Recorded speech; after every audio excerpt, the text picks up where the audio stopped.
Isabella, som har sagt, at hun vil tage det roligt. Så vi ser Run and Fly gennem Christian få den bedste start i den første forhindring, de 4 trin.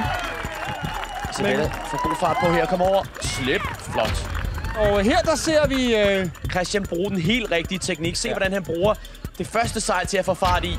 Det er stærkt. Så ser vi det første skifte, og det er altså Team Run and Fly, der når først hen til det første skifte. Og så har vi...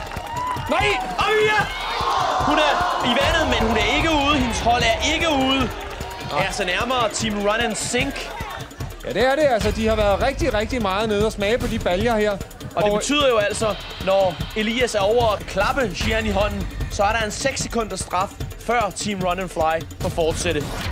Der! Og så starter de 6 sekunder, så det er altså det forspring, som Gian han nu får.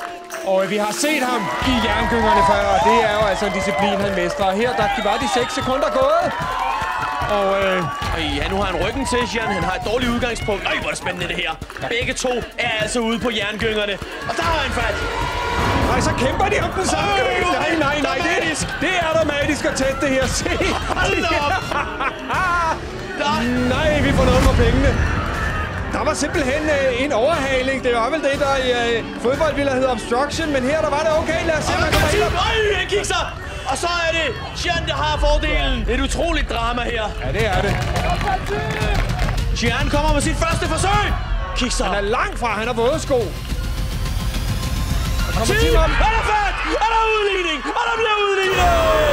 Sådan der.